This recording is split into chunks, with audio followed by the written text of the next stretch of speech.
As promised, this is video number 1 of a series that I've entitled Jesus Heals, where we'll be looking at a few events in the Gospels where Jesus actually healed someone in his day-to-day walk, his earthly ministry. Today we're going to be in Mark 6, starting in verse 46 through 52, and I've kind of entitled this, How the Blind Received His Sight. And then hopefully we'll make some applications to ourselves at the end. So just something kind of off the wall and nothing really to do as much with this as just, because I'm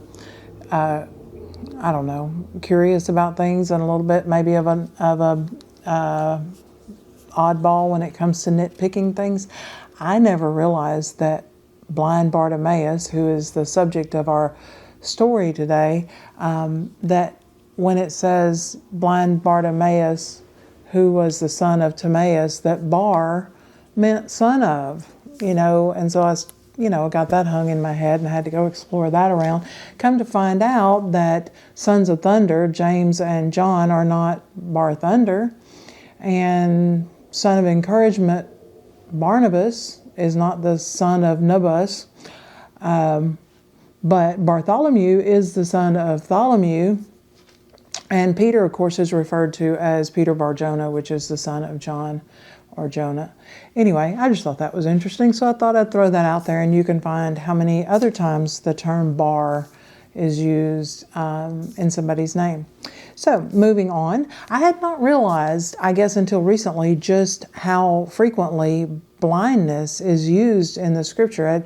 I was kind of wondering, why in the world is there so much blindness in the Bible? Why was there such problems with that? And these are the conclusions that I found in my quick little Google search, is that it was prevalent in Bible times, and it was caused by various reasons, including infection, injury, disease, compounded by their climate and all the sand conditions, and just simply poor hygiene. And so that's why it became a topic and something that needed to be cured. I think for us, it's important to realize that being blind is not simply turning off the lights, or it's not simply closing your eyes. It's an everlasting condition, and it never ceases. There's no reprieve. There's no days off. There are very few remedies, and there are not that many cures. As a matter of fact, a blind person cannot unblind themselves. There's not a means by which you can control your blindness of yourself. It's not a choice that you made, and it's certainly not a choice for you to undo it. So it requires intervention.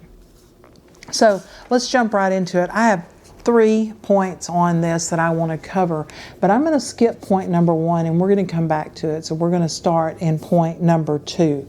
And so our topic is how the blind man received his sight, and our first thought on this, point number 2, is the blind man received his sight because he cried out to Jesus. And this comes out in verse 47, and we're not going to read the whole text, but I do want you to look back at it. But 47 says, "And when he heard that it was Jesus of Nazareth, he began to cry out and say, 'Jesus, thou son of David, have mercy on me.'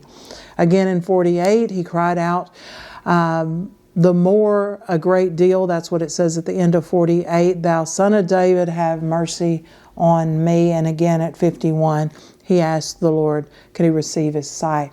So he cried out. Well, there are different ways that we cry out to the Lord. One of the ways that we do that is through prayer. And we're told to boldly approach the throne of grace, that we should take our petitions boldly to God, not as a last resort, not as a prayer emoji, not as a maybe this will work, but to boldly approach the throne with our prayers. We also should be persistent. In Matthew 15, it talks about the Canaanite woman whose daughter was vexed with the devil, and she just kept on and on and on asking for Jesus to heal her daughter, and she was very persistent in her request. And the last one that came to mind was, there's really no reason to take our prayers to Jesus or to cry out to Jesus if we don't believe that he has the power and the authority to do something with those prayers. Check out John 14:14 and James 1:6 for examples of this. Blind Bartimaeus believed that Jesus could heal his blindness. That's why he called out to him in verse 51. And the third point is that how does the blind man receive his sight? He received Jesus. When he cried out and he received him. And how did he receive him? He received him by faith. In verse 52, it says, "And Jesus said unto them, Go thy way, thy faith had made thee whole." He received him in faith. Just like asking in prayer, we can ask, knock, seek, but if we don't seek in faith, believing that God can do it, there's really no reason for us to be asking. This was an immediate happening. This was not a process. He wasn't given a checkoff list. He wasn't given a to-do list. He wasn't given a list of qualifications. He was simply given his sight based on his faith and his asking of the right person. So I said there was a point one. There's actually 2.1s. And the reason there are 2.1s is that it kind of depends on who you are.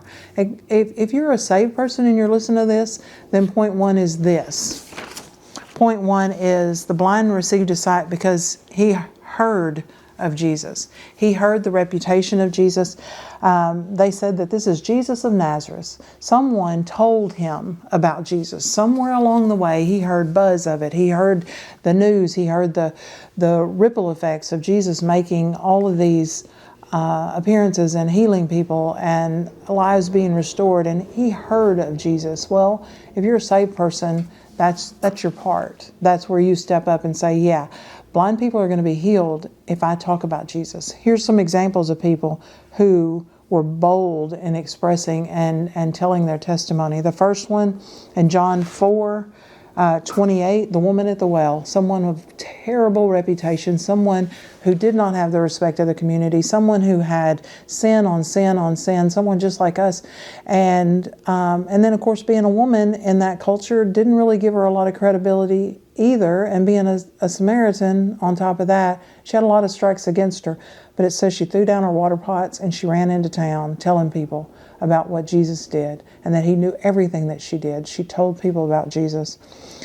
The other one that kind of came to mind is the demonic at the tomb. He was naked and homeless and possessed by legions, many, many devils. And when Jesus came to him, that he published all of this throughout the city. Even the pig farmers in that area told people. There was a lot of people talking about Jesus in that occasion. So if Jesus has done something for you, saved person, and he has, then it's your responsibility to tell someone. That's how the blind is going to receive their sight. The other number one point in this thought is for you if you're not saved. If you've not accepted that free gift of salvation, if you've not relied on Christ for healing of your soul, the first step is different. The first step is in recognizing your condition, recognizing that you are blind and that there's nothing that you can do about it, that you have a condition that you can't cure by yourself and you can't fix and you're not going to get out of without an intervention. And that intervention is Jesus. So first, recognizing that you are a sinner. Now, I know how I received my sight. Someone took me to church. It was a Wednesday night revival and I heard about Jesus. I believed in my heart, and somewhere between about pew number 4 and the front, I cried out. I cried out and asked for salvation. Now, this was not a voice that anybody heard but me and Jesus, but I cried out and I relinquished all that I'd been holding on to and all the reservation and all of the I can do it myself feelings, and I released all of that and I was saved. I received what he had. I received him by faith, and immediately I received my sight and I was saved. So when did I recognize that I was a sinner? I didn't recognize it that Wednesday night. I had recognized it years and years and years before. Much like this blind man, this was a condition I've known I've had for a while. This was a condition that I was very well aware of. And at some point it became a bigger and bigger and bigger burden until I just simply needed an intervention. Thank you for listening. Thanks for tagging along on these videos. I appreciate it. I hope you find something encouraging about them. I hope you find something that makes you want to go back and look at Scripture again. I hope you find something that that's worth sharing. Tell somebody about Jesus today.